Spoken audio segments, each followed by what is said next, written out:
Welcome to TSAT classes. Social ఎక్స్క్లూజన్లో భాగంగా ప్రాంతీయ తత్వం అనేటువంటిది ఏ విధంగా సమస్యలు సృష్టిస్తుంది, వాటికి పరిష్కార మార్గాలు ఏంటి అనేటువంటిది మనం ఈరోజు క్లాస్లో చర్చిద్దాం. అసలు ప్రాంతీయ తత్వాన్ని అర్థం చేసుకునే కంటే ముందు ప్రాంతం అంటే ఏంటి, what do you mean by A reason అంటే ఏంటి అనేటువంటిది అర్థం చేసుకోవాలి. అంటే రీజన్ అనేటువంటిది, ప్రాంతం అనేటువంటిది ఒక ప్రాదేశిక యూనిట్ లేదా భౌగోళిక unit. It's a small unit. అది ఏ ప్రాంతం అన్నా కావచ్చు. Reason, sub reason, national level reason, international reason. ప్రాంతం అనేటువంటిది ఒక భౌగోళిక సరిహద్దు కలిగినటువంటి ఒక యూనిట్. అందులో అనేక రకాలైనటువంటి భాషలు ఉంటాయి, అనేక జాతులు ఉంటాయి, అనేక తెగలు ఉంటాయి, సామాజిక వ్యవస్థలు ఉంటాయి. అంటే విద్యా వ్యవస్థ, ఆర్థిక వ్యవస్థ, మత వ్యవస్థ, కుల వ్యవస్థ, ఇలాంటి సామాజిక వ్యవస్థలు ఉంటాయి. సాంస్కృతిక రీతులు ఉంటాయి, జానపద కళలు, నృత్యాలు, సాహిత్యము, ఇవన్నీ కూడా ప్రాంతంలో ఇమిడి ఉంటాయి. ప్రాంతం అంటే కేవలం ఒక ప్రాదేశిక యూనిట్ మాత్రమే కాకుండా వీటి అన్నిటితో కూడినటువంటి అంశాలుగా మనం అర్థం చేసుకోవాలి. మరి ప్రాంతీయ వాదం అంటే ఏంటి? ఇప్పుడు నేను చెప్పినటువంటి ఈ అంశాలు ఏదైతే ఉన్నాయో, అంటే ఒక నిర్దిష్ట భౌగోళిక ప్రాంతంలో నివసిస్తున్నటువంటి ప్రజలు ఎవరైతే ఉన్నారో ఆ ప్రజలందరికీ కూడా ఇక్కడ ముందు చర్చించినటువంటి అంశాలతో కూడినటువంటి అస్తిత్వ భావన. What do you mean by అస్తిత్వ భావన? అస్తిత్వం అంటే ఏంటి? మేము ఉన్నాము అనేటువంటి భావన. మన తెలంగాణ సంస్కృతి, తెలంగాణ ప్రాంతము, తెలంగాణ భాష, తెలంగాణ యాస అంటే ఒక ప్రత్యేకమైనటువంటి మాది అనేటువంటి ఒక అస్తిత్వ భావన ఏదైతే ఉందో ఆ భావాన్ని ప్రాంతీయ వాదం అని చెప్పేసి అంటాం. మరి ప్రాంతీయ తత్వం అంటే ఏంటి? అంటే మొత్తం సామాజిక, ఆర్థిక, రాజకీయ ప్రయోజనాలన్నీ కూడా తమ ప్రాంతం వారికే చెందాలి అని కోరుకుంటూ ఇతర ప్రాంతాల వారి యొక్క సామాజిక, ఆర్థిక, రాజకీయ ప్రయోజనాలను అడ్డుకునేటువంటి సామాజిక మానసిక భావన ఏదైతే ఉందో ఆ సామూహిక మానసిక భావనే ప్రాంతీయ తత్వం. తమ ప్రాంతానికి చెందాలి అని కోరుకోవడంతో పాటు ఇతర ప్రాంతాల వారి యొక్క ప్రయోజనాలను అడ్డుకుంటుంది ప్రాంతీయ తత్వం. సరే, ఇంకా మనం అర్థం చేసుకోవాలి అంటే మనకి ఈ తమ ప్రాంతానికి చెందాలి లేదా అస్తిత్వ భావన అనేటువంటిది ఎలా మొదలవుతుంది అనేటువంటి చూస్తే ఒక ప్రాంతం యొక్క సజాతీయతలో ప్రారంభమవుతుందండి. సజాతీయత అంటే ఒకే విధమైనటువంటి లక్షణాలు. అందులో ఇమిడి ఉన్నటువంటి అంశాలు ఏంటి? భాష లేదా మాండలికం. భాష ఉంటుందండి. ప్రాంతీయ సజాతీయతలో ఇమిడి ఉన్నటువంటి అంశాల్లో మనకు కనిపించేది భాష లేదా మాండలికం. ఇప్పుడు ఆంధ్ర తెలంగాణలు విడిపోయాయి. ఆంధ్ర తెలంగాణలు విడిపోయినప్పుడు భాషా మాండలికం అనేటువంటిది ఎంత ప్రాధాన్యత ఉంటుందో ఈ విషయంలో మనం అర్థం చేసుకోవచ్చు. అందరూ ఏమన్నారు అంటే తెలుగు మాట్లాడేటువంటి రాష్ట్రాలే కదా, అన్నదమ్ముల్లా కలిసి ఉందాం అని చెప్పేసి అంటే అప్పుడు చెప్పడం జరిగింది ఇక్కడ తెలంగాణ ప్రాంతానికి అన్యాయం జరుగుతుంది, భాషలొక్కటే యాసలు వేరు, మాండలికాలు వేరు. అంటే ప్రాంతీయ సజాతీయతలో భాష మరియు మాండలికం అనేటువంటిది ఇముడి ఉంటుంది. అలాగే సమాజ నిర్మితి, ఇక్కడ ఉన్నటువంటి వ్యక్తులు, సమూహాలు, సముదాయాలు, సంస్థలు, సామాజిక సంస్థలు, వ్యక్తులు, పాత్రలు, అంతస్తులు, హోదా, ఇవన్నీ కూడా సజాతీయతలో ఉంటాయి. అలాగే జాతి కారకం. ఏ జాతికి చెందినటువంటి ప్రజలు, ఈ తెలుగు జాతికి చెందినటువంటి ప్రజలు, పంజాబీ జాతికి చెందినటువంటి ప్రజలు, ఇలాంటి జాతి కారకం అనేటువంటిది కనిపిస్తుంది. జనాభా లక్షణాలు ఉంటాయి, భౌగోళిక సరిహద్దు అనేటువంటిది ఉంటుంది, సాంస్కృతిక విధానాలు కలిసి ఉంటాయి, ఆచారాలు, సాంప్రదాయాలు, అలవాట్లు, కట్టుబాట్లు, ఇవన్నీ కూడా ప్రాంతీయ సజాతీయతలో ఇమిడి ఉన్నటువంటి అంశాలు. ఎగ్జామినేషన్ పాయింట్ ఆఫ్ వ్యూలో చూసుకోవాలండి. Which of the following are the part of the regional homogeneity అని అడుగుతాడు. సో ఆర్థిక వ్యవస్థలు, చారిత్రక గతం, చారిత్రక నేపథ్యం, రాజకీయ నేపథ్యం, సామూహిక గుర్తింపు, ఇవన్నీ కూడా ప్రాంతీయ సజాతీయతలో ఇమిడి ఉన్నటువంటి అంశాలు.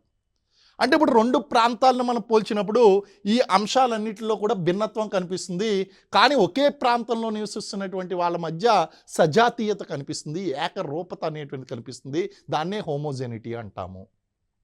ఎప్పుడైతే ఈ హోమోజెనస్ ఫ్యాక్టర్స్ అనేటువంటి ఏకమయ్యాయో అది ప్రాంతీయ వాదానికి దారితీస్తాయి. ఓకే, మరి ప్రాంతీయ తత్వం అనేటువంటిది ఎన్ని స్థాయిల్లో కనిపిస్తుంది, ఎన్ని రకాలుగా కనిపిస్తుంది అంటే, నెంబర్ 1 స్థానిక ప్రాంతీయ తత్వం. మొదట ఏమన్నారంటే తమిళులు వేరు, ఆంధ్ర ప్రజలు వేరు, మీరు తమిళం మాట్లాడతారు, ఇక్కడ తెలుగు మాట్లాడతారు అన్నారు. సరే, ఆంధ్ర మరియు తమిళనాడు విడిపోయాయి. విడిపోయిన తర్వాత మళ్ళీ ఏమన్నారంటే తెలుగు ప్రజలే కానీ యాసలు వేరు కదా, మీరు ఆంధ్ర, ఇటు తెలంగాణ అన్నారు. సరే, ఇక్కడ వెళ్ళిపోయారు. మరి తెలంగాణ వచ్చిన తర్వాత మీది ఉత్తర తెలంగాణ, ఇది దక్షిణ తెలంగాణ. అంటే ఏంటి? ఇక్కడ ఉన్నటువంటి స్థానికంగా ఉన్నటువంటి ప్రాంతాల్లో అటు ఉత్తర తెలంగాణ, ఇటు దక్షిణ తెలంగాణ అనేటువంటి భావన. లేదా జిల్లాలుగా విడగొడుతున్నప్పుడు మా ప్రాంతానికి ఒక జిల్లా కావాలి, ఉప ప్రాంతీయవాదం అనమాట అండి. వీటినే మనం ఏమంటామంటే స్థానిక ప్రాంతీయవాదము, లోకల్ రీజనలిజం అంటాము. అలాగే మనకి రాష్ట్రాల మధ్య ప్రాంతీయ తత్వం కనిపిస్తుంది.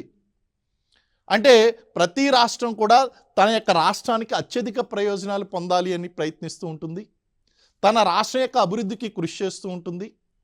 ముఖ్యంగా ఈ అంతర్రాష్ట్ర నదీ జలాల వివాదంలో చూసుకోండి, కింద రాష్ట్రాల వారు ఏదైతే ఉన్నారో వాళ్ళు ఎప్పుడు సమస్యను ఎదుర్కొంటూ ఉంటారు.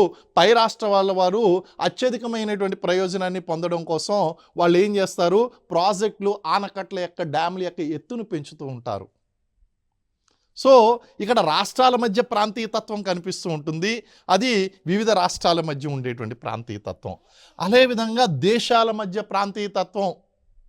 ఇప్పుడు చూడండి, మనకి భారతదేశము ఆసియాలో కల్లా పవర్ఫుల్ కంట్రీగా మారుతుంటే చైనాకి సమస్య. అందుకే చైనా ఎప్పుడు కూడా ఇక్కడ ఇండియా బార్డర్స్లో సమస్యలు సృష్టిస్తూ ఉంటుంది. అటు నేపాల్ని రెచ్చగొడుతూ ఉంటుంది, ఇటు బంగ్లాదేశ్ని రెచ్చగొడుతూ ఉంటుంది, ఇటు పాకిస్తాను పాక్ ఆక్యుపైడ్ కాశ్మీర్ రూపంలో వాళ్ళు సమస్యలు సృష్టిస్తూ ఉంటారు. అంటే దేశాల మధ్య కూడా ఈ ప్రాంతీయ సమస్యలు అనేటువంటివి ఉంటాయి. అలాగే అంతర్జాతీయ నదులు ఏదైతే ఉన్నాయో ఆ నదులు, ఇప్పుడు చైనా చేస్తున్నటువంటి ప్రధానమైనటువంటి పని ఏంటి అంటే ఈ భారతదేశంకి వచ్చేటువంటి నదులు ఆ పై భాగంలో పెద్ద పెద్ద ఆనకట్టలు నిర్మిస్తున్నారండి. ముఖ్యంగా ఆ తీన్ గార్జెస్ ఆనకట్ట ఏదైతే ఉందో అది చాలా పెద్ద ప్రాజెక్ట్ ప్రపంచంలో కల్లా. ఆ ప్రాజెక్ట్ నిర్మించడం వలన ఈ భూభ్రమణం ఏదైతే ఉందో, రెవల్యూషన్ ఏదైతే ఉందో, ఈ యొక్క ఎర్త్ రెవల్యూషను 3 సెకండ్స్ డిలే అయ్యిందంట. అంటే ఇలాంటి భారీ ప్రాజెక్టులు అనేటివి నిర్మించి కింది రాష్ట్రాల వారి యొక్క కింది దేశాల వారి యొక్క ప్రయోజనాలను కొల్లగొట్టడం ప్రాంతీయవాదం. ఇది అంతర్జాతీయ ప్రాంతీయవాదం. సో ప్రాంతీయవాదం అనేటువంటిది స్థానిక స్థాయిలో కనిపిస్తుంది, రాష్ట్రాలకి మధ్య కనిపిస్తుంది, అలాగే దేశాలకి మధ్య కూడా కనిపిస్తుంది ప్రాంతీయవాదం అనేటువంటిది. మరి కారణాలు ఏంటి ప్రధానమైనటువంటి కారణాలు? భారతీయ సమాజంలో మనకి ప్రాంతీయ తత్వానికి ప్రధానమైనటువంటి కారణాలు ఏంటి? బ్రిటిష్ పాలన. చెప్పుకున్నాం, మన భారతదేశాన్ని కులాలుగా, ప్రాంతాలుగా, మతాలుగా విభజించి వాళ్ళు పరిపాలించాలి అని ఆలోచించడం వలన వాళ్ళు బ్రిటిష్ పాలన కారణంగా ఈ ప్రావిన్సెస్ అని చెప్పేసి మనకి ప్రెసిడెన్సీస్, ప్రావిన్సీస్ అని చెప్పేసి విడగొట్టి పాలించారు. వాళ్ళ యొక్క పరిపాలనా విధానానికి అనుగుణంగా మనల్ని విభజించి పడేశారండి. అదేవిధంగా సాంస్కృతిక వైవిధ్యము, భారతదేశంలో ఉన్నటువంటి సాంస్కృతిక భిన్నత్వము మరి ఏ దేశంలోనూ కూడా కనిపించదేమో. కారణం ఏంటి అంటే ప్రతి 100 కిలోమీటర్లకి, ప్రతి 150 కిలోమీటర్లకి భాష మారిపోతుంది, యాస మారిపోతుంది, ఆహారపు అలవాట్లు మారిపోతాయి, ఆచారాలు మారిపోతాయి, కట్టుబాట్లు మారిపోతాయి. పక్క జిల్లాకి వెళ్తేనే ఆచారాలు వేరేగా ఉంటాయండి. అంటే ఏంటి? సాంస్కృతిక భిన్నత్వం, సాంస్కృతిక వైవిధ్యం అనేటువంటి చాలా ఎక్కువగా ఉంది. ఎప్పుడైతే ఈ సాంస్కృతిక వైవిధ్యం ఉన్నదో సాంస్కృతిక సజాతీయత ఉన్నటువంటి ప్రాంతాలన్నీ కూడా ప్రత్యేక రాష్ట్రాలను కోరుకుంటున్నాయి.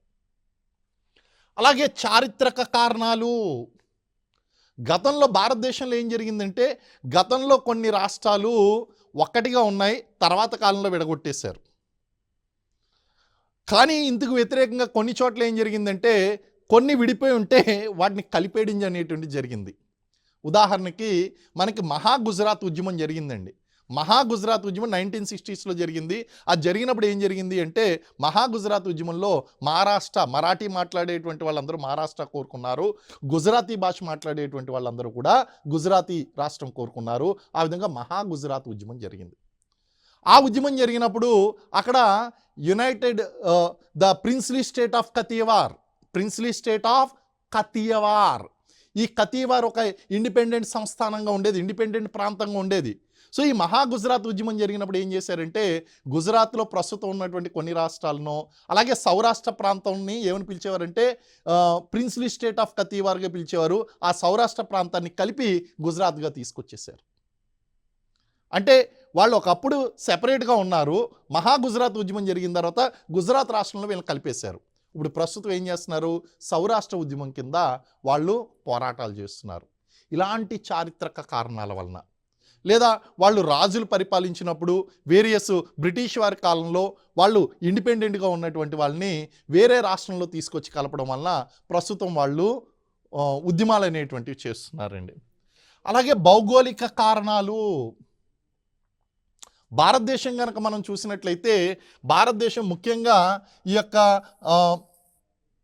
వింధ్య సాత్పురా పర్వతాలు ఏదైతే ఉన్నాయో దానికి కిందిగా ఉన్నటువంటి ఈ దక్కన్ పీఠభూమి చూడండి.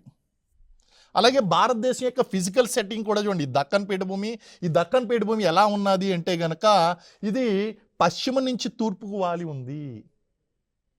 అంటే ఈ నర్మదా తపతీ నదులను వదిలిపెట్టి భారతదేశంలో ఉన్నటువంటి ఈ దక్షిణ భారతదేశ నదులన్నీ కూడా పశ్చిమం నుంచి తూర్పుకు ప్రవహిస్తున్నాయి. ఈ నదులు పశ్చిమ నుంచి తూర్పుకు ప్రవహిస్తున్నప్పుడు సారవంతమైనటువంటి ఒండ్రు మట్టి కింది ప్రాంతాలకు తీసుకుని వెళ్తాయి. ఇక్కడ డెల్టాలను ఏర్పాటు చేస్తారు. డెల్టా అనేటువంటిది ఏర్పాటు చేస్తుంది ఆ నది. అంటే సారవంతమైనటువంటి భూములన్నీ కూడా దిగువ రాష్ట్రాల్లో ఉన్నాయి. అంటే తూర్పున ఉన్నటువంటి రాష్ట్రాలతో పోల్చుకుంటే పశ్చిమాన ఉన్నటువంటి రాష్ట్రాలు ఎప్పుడు కూడా తక్కువ అభివృద్ధిని చెంది ఉంటాయి. కారణం ఏంటి అంటే ఈ ఫిజికల్ సెట్టింగ్ అండి. అలాగే నది ప్రారంభ దశలో ఎప్పుడు కూడా సారవంతమైనటువంటి భూములు ఏర్పడవు. నది యొక్క ప్రౌఢ దశలోనూ అంతిమ దశలోనూ ఈ యొక్క సారవంతమైనటువంటి డెల్టా మైదానాలు అనేటువంటివి ఏర్పడతాయి. కాబట్టి ఈ ఫిజికల్ సెట్టింగ్ ప్రకారం మనం ఆలోచిస్తే భారతదేశంలో ఎప్పుడూ కూడా తూర్పు రాష్ట్రాలు అనేటువంటివి పశ్చిమ రాష్ట్రాల మీద అభివృద్ధి చెంది కనిపించాయి. ఆంధ్ర తెలంగాణ విషయం కూడా మీరు తీసుకోండి. గోదావరి నది ఇక్కడి నుంచే వెళ్ళింది. కృష్ణానది ఇక్కడి నుంచే ప్రవహించి వెళ్ళింది.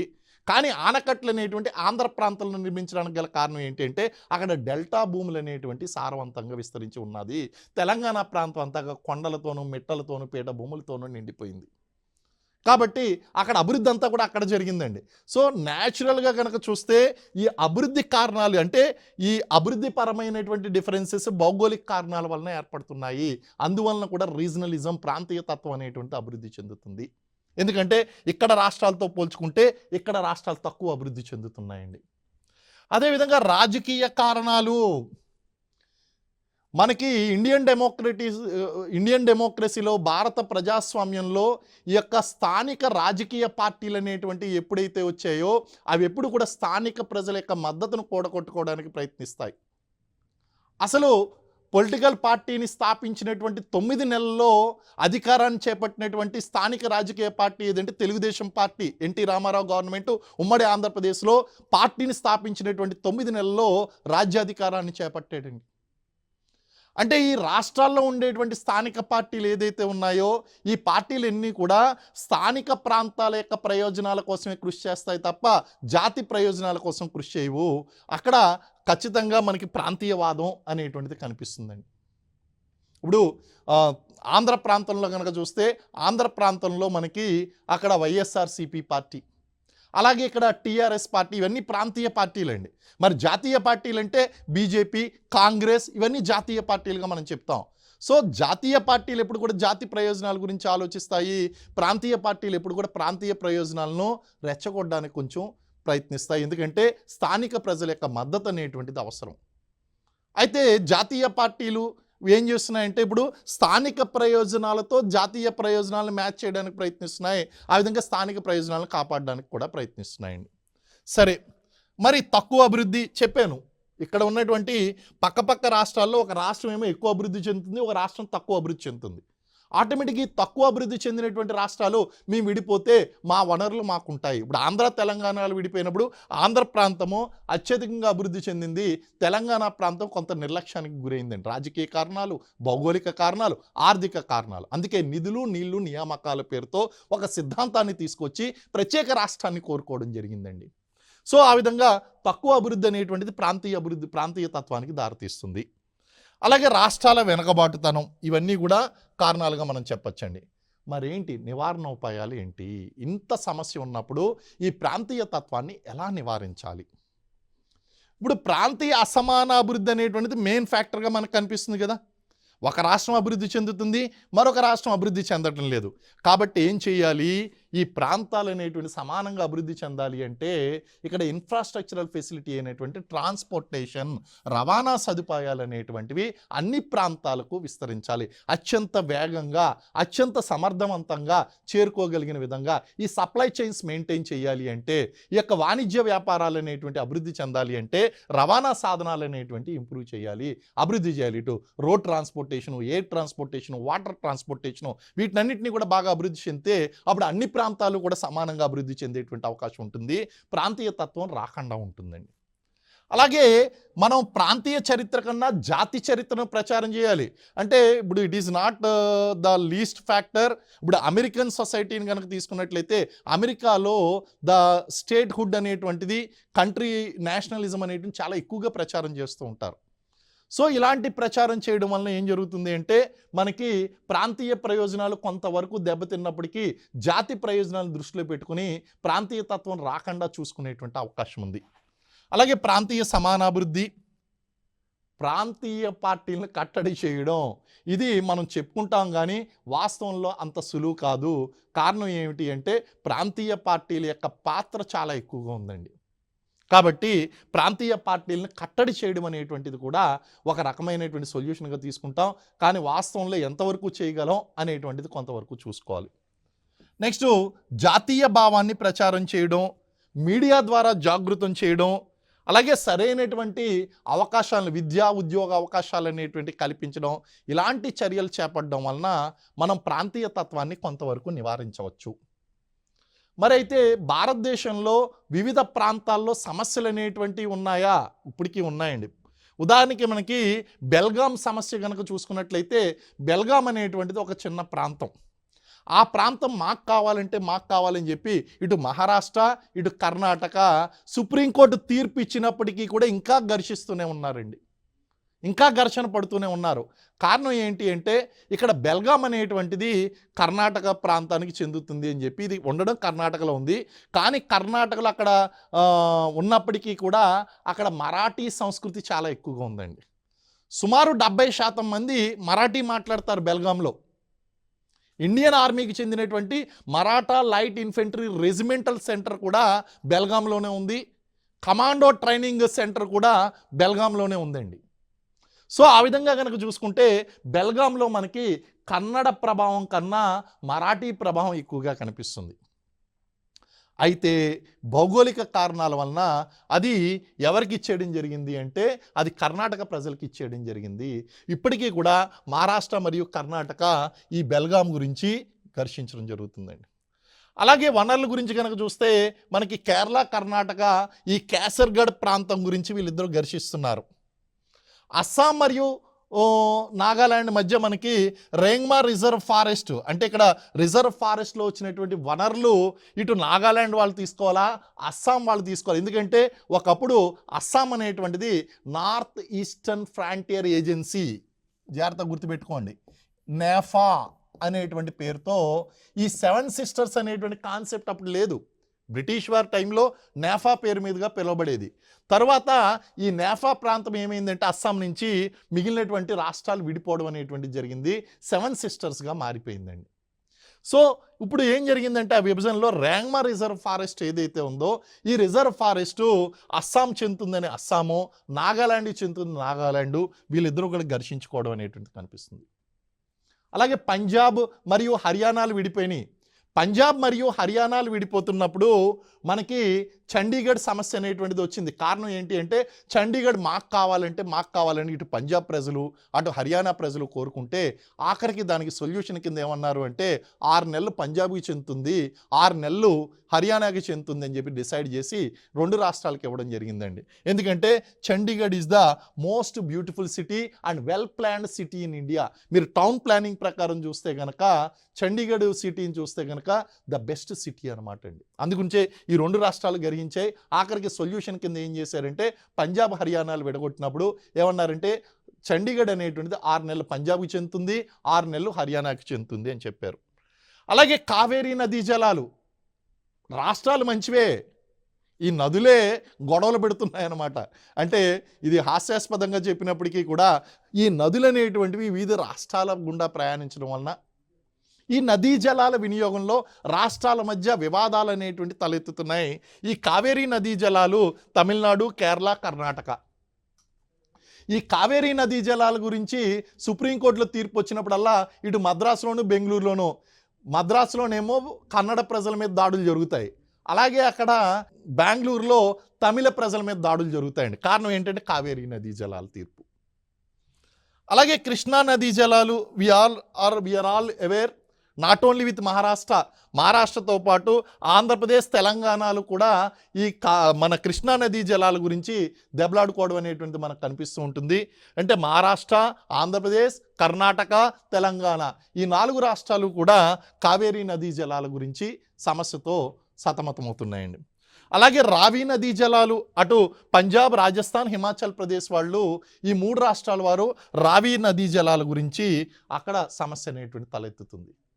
అంటే దేశంలో ఉన్నటువంటి వివిధ రాష్ట్రాల మధ్య ఉన్నటువంటి ప్రాంతీయ సమస్యలండి. ఇవన్నీ వనరుల కారణంగా, ఇవన్నీ వనరులు, నదీ జలాల వనరులు, లేదా అక్కడ ఉన్నటువంటి బ్యూటిఫుల్ సిటీసు, లేదా అక్కడ ఉన్నటువంటి అటవీ వనరుల గురించి వివిధ రాష్ట్రాల మధ్య జరుగుతున్నటువంటి ఈ యొక్క ప్రాంతీయ సమస్యలుగా మనం చెప్తామండి. అలాగే డిమాండ్, ప్రత్యేక రాష్ట్రాల యొక్క డిమాండ్ కనుక మనం చూసుకున్నట్లయితే ఉత్తర భారతదేశంలో కనుక మనం చూస్తే ఆల్రెడీ ఉత్తరప్రదేశ్ మనకు డివైడ్ అయిపోయిందండి. ఆ ఉత్తరప్రదేశ్ డివైడ్ అయిపోయిన తర్వాత ఇప్పుడు మళ్ళీ ఏమంటున్నారు, హరిత ప్రదేశ్ కావాలంటున్నారు. హరిత ప్రదేశ్. అలాగే అవధ్ ప్రదేశ్, లక్నోని రాజధానిగా చేసుకుని అవధ్ ప్రదేశ్ కావాలంటున్నారు.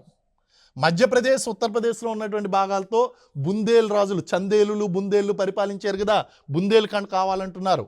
పూర్వాంచల్ కావాలంటున్నారు. పూర్వాంచల్, బుందేల్ఖండ్, అవధ్ ప్రదేశ్, హరిత ప్రదేశ్ అక్కడ మనకి ఉత్తర భారతదేశంలో ఉన్నటువంటి సమస్యలు. ఆల్రెడీ చెప్పాను, గుజరాత్లో సౌరాష్ట్ర ప్రాంతం చెప్పాను, ప్రిన్స్లీ స్టేట్ ఆఫ్ కతీవార్గా ఉండేది. ఈ సౌరాష్ట్ర ప్రాంతం ప్రస్తుతం గుజరాత్ నుంచి విడిపోతానంటుంది. మహారాష్ట్ర మరియు గోవా ఆ యొక్క సముద్ర తీరం ఏదైతే ఉందో కొంకణ ప్రాంతం అంటాం. ఆ కొంకణీ భాష మాట్లాడేటువంటి వాళ్ళందరూ కూడా ప్రత్యేక కొంకణ రాష్ట్రం కావాలి అని పోరాడుతున్నారు. మహారాష్ట్రకి పశ్చిమాన ఉన్నటువంటి ప్రాంతం ఏదైతే ఉందో విదర్భ ప్రాంతం, చారిత్రక కారణం కూడా ఉంది, విదర్భ రాజ్యం. వీళ్ళు ఏం కోరుకుంటున్నారంటే ప్రత్యేక విదర్భ రాష్ట్రం కావాలి అని కోరుకుంటున్నారు. అలాగే దక్షిణ భారతదేశంలో కనుక చూసుకుంటే తులు భాష మాట్లాడేటువంటి ప్రజలు, తులు భాష అంటే ఇక్కడ కర్ణాటకలోను, కేరళలోను తులు భాష మాట్లాడతారు. వాళ్ళు తులు భాష మాట్లాడేటువంటి వాళ్ళు తులునాడు కావాలండి. తమిళనాడు తమిళ మాట్లాడతారు. తెలుగువారు ఆంధ్ర ప్రాంతం, తెలంగాణ ప్రాంతంలో ఉన్నారు. తులు భాష మాట్లాడేటువంటి వాళ్ళు తులునాడు కావాలి. కొంగు భాష మాట్లాడేటువంటి వాళ్ళకి కొంగునాడు కావాలి. సో తులునాడు, కొంగునాడు ఇవన్నీ భాషాపరంగా వచ్చినటువంటివి. బెల్గాం సమస్య ఆల్రెడీ మనం మాట్లాడుకున్నాం. అలాగే తూర్పు భారతదేశంలో కనుక మనం చూసినట్టయితే పశ్చిమ బెంగాల్లో కామత్పుర, న్యూ జాల్పైగుడి ఆ ప్రాంతంలో ఉన్నటువంటి 24 పరగనాసు అక్కడ ఉన్నటువంటి జిల్లాలు కామత్పుర రాష్ట్రం కావాలి అంటున్నాయి. ఇక్కడ మనకి న్యూ జాల్పైగుడి అలాగే డార్జిలింగ్, సికియాంగ్ ఈ ప్రాంతాలు ఏదైతే ఉన్నాయో ఈ ప్రాంతాలన్నీ కూడా గోర్ఖాల్యాండ్ కావాలి అని కోరుకుంటున్నాయి. అలాగే కోసల రాజ్యం, చరిత్రలో మనం చెప్పుకున్నట్టు కోసల రాజ్యం. సో కోసలి భాష మాట్లాడేటువంటి వాళ్ళు ఒరిస్సా, జార్ఖండ్, ఛత్తీస్గఢ్లో ఉన్నటువంటి కొన్ని జిల్లాలు కలిపి కోసల రాజ్యం కావాలి అని పోరాటం చేస్తున్నారు. అలాగే మైథిలీ భాష మాట్లాడేటువంటి వాళ్ళు బీహార్, జార్ఖండ్లో ఉన్నారు. వీళ్ళు మిథిలాంచల్ కావాలి అని కోరుకుంటున్నారు. బోడో జాతి ప్రజలు బోడోల్యాండ్, అలాగే అస్సాంలో ఉన్నటువంటి వాళ్ళు కర్బీ ఆంగ్లాండ్, గారో జాతి ప్రజలు గారోల్యాండ్, మణిపూర్లో ఉన్నటువంటి కుకీలు కుకీల్యాండ్, అలాగే అస్సాం నాగాల్యాండ్లో ఉన్నటువంటి వాళ్ళు దిమాసా ల్యాండ్, ఇలాగా వాళ్ళు వివిధ ప్రాంతాలు కోరుకోవడం అనేటువంటిది కనిపిస్తుంది. భారతదేశంలో ఇలా వివిధ ప్రత్యేక రాష్ట్రాల యొక్క డిమాండ్లు అనేటువంటివి నడుస్తున్నాయి. ఇంపార్టెంట్ అండి ఇది. మరి ప్రాంతీయ తత్వం మీద వేసినటువంటి కమిటీలు. ప్రాంతీయ తత్వం అంటే మనకి ఇక్కడ నేరుగా ప్రాంతీయ తత్వం మీద కాదు, ప్రాంతీయ సమాన అభివృద్ధి మీద వేసినటువంటి కమిటీలు అని చెప్పుకోవచ్చు. 1967లో సుబిమల్ దత్ అధ్యక్షతన దత్ కమిటీ వేయడం జరిగిందండి. దీని యొక్క దత్ కమిటీ యొక్క ముఖ్య ఉద్దేశం ఏంటి అంటే, అప్పటి వరకు దేశంలో అమల్లో ఉన్నటువంటి పారిశ్రామిక లైసెన్సింగ్ విధానం ఏదైతే ఉందో ఆ పారిశ్రామిక లైసెన్సింగ్ విధానాన్ని రివ్యూ చేయడం కోసం మనకి దత్ కమిటీని వేశారు. తర్వాత ఇమీడియట్లీ నెక్స్ట్ ఇయర్ 1968లో మనకి పాండే కమిటీ వేయడం జరిగింది. పాండే అధ్యక్షున పాండే కమిటీ వేశారు. దీని యొక్క ముఖ్య ఉద్దేశం ఏంటి అంటే, మనకి దేశంలో పారిశ్రామికంగా వెనకబడినటువంటి ప్రాంతాలను గుర్తించడం కోసం. అలాగే 69లో వాంచూ కమిటీని వేశారండి. ఈ వాంచూ కమిటీ యొక్క ముఖ్య ఉద్దేశం ఏంటి అంటే, ఈ పారిశ్రామికంగా వెనకబడినటువంటి గుర్తించినటువంటి ప్రాంతాలు ఏదైతే ఉన్నాయో ఆ ప్రాంతాల్లో పారిశ్రామిక అభివృద్ధి అనేటువంటిది చేయడం కోసం ఈ వాంచూ కమిటీ అనేటువంటిది వేయడం జరిగింది. సో మొదటిది లైసెన్సింగ్ విధానం రివ్యూ చేయడం కోసం, రెండో కమిటీ పాండే కమిటీ ఏమో పారిశ్రామికంగా వెనకబడినటువంటి ప్రాంతాలను గుర్తించడం కోసం, ఈ వాంచూ కమిటీ ఏమో ఆ ప్రాంతాల్లో పారిశ్రామికంగా అభివృద్ధి చేయడం కోసం. ఇలా 3 కమిటీలు వేశారు. పారిశ్రామిక అభివృద్ధి అనేటువంటిది ప్రాంతీయ సమానాభివృద్ధికి దారితీస్తుంది. ఈ ప్రాంతీయ సమానాభివృద్ధి అనేటువంటిది ప్రాంతీయ తత్వాన్ని అరికడుతుందండి. మరి భారత రాజ్యాంగంలో కూడా కొన్ని రక్షణలు కల్పించడం అనేటువంటిది జరిగింది. మనకు ఆర్టికల్ 1 అనేటువంటిది చూస్తే, ఆర్టికల్ 1 ఎప్పుడు కూడా భారతదేశాన్ని ప్రాంతాలుగా గుర్తించలేదు, భారతదేశాన్ని రాష్ట్రాల సమాఖ్యగా గుర్తించింది. India is union of states అన్నది, నువ్వు ఏ రాష్ట్రమైనా కావచ్చు, ఏ ప్రాంతమైనా కావచ్చు, ఇండియా ఈజ్ యూనియన్ ఆఫ్ స్టేట్స్గా పేర్కొనడం జరిగింది. కాబట్టి ప్రాంతాలుగా ఉన్నప్పటికీ కూడా అక్కడ మనకి యూనిటీ అనేటువంటి ఆర్టికల్ 1లో కనిపిస్తుందండి. ఆర్టికల్ 3 ఏం చెప్తుంది అంటే, ఏదైనా కొత్త రాష్ట్రాలను ఏర్పాటు చేయాలన్నా, లేదా వాటి యొక్క సరిహద్దులు మార్చాలన్నా, రాష్ట్రాల పేర్లు మార్చాలన్నా ఆ అధికారం మనకి ఆర్టికల్ 3 ద్వారా మనకి కల్పిస్తుంది. ఆర్టికల్ 30 ఏం చెప్తుంది, మతపరమైనటువంటి భాషాపరమైన ఈ మైనారిటీలు ఎవరైతే ఉన్నారో వాళ్ళందరూ కూడా తమ యొక్క ప్రత్యేకమైనటువంటి విద్యా వ్యవస్థలను ఏర్పాటు చేసుకోవచ్చు అని చెప్పి ఆర్టికల్ 30 చెప్తుందండి. మరి article 275 clause 1 very very important. ఇదేం చెప్తుంది అంటే, వెనకబడినటువంటి ప్రాంతాలను అభివృద్ధి చెందించడం కోసం కేంద్ర ప్రభుత్వము ఆర్థిక సహాయం చేయాలి అని చెప్తుంది 275(1). ఆర్టికల్ 343 ఏమో దేశంలో ఉన్నటువంటి అధికార భాషల గురించి మాట్లాడుతుంది. ఆర్టికల్ 345 అండ్ 47 రాష్ట్రంలో ఉన్నటువంటి అధికార భాషల గురించి మాట్లాడుతుందండి. ఇవన్నీ కూడా ప్రాంతీయ తత్వానికి సంబంధించినటువంటి అంశాలు. ఈ ఆర్టికల్స్ కూడా చూసుకోవచ్చు. రేపు ఎగ్జామ్లో మీరు చూసుకుంటే చట్టాలు కనీసం ఒక 50-100 చట్టాలు చదువుకుంటే 1-2 మార్కులు వస్తాయి.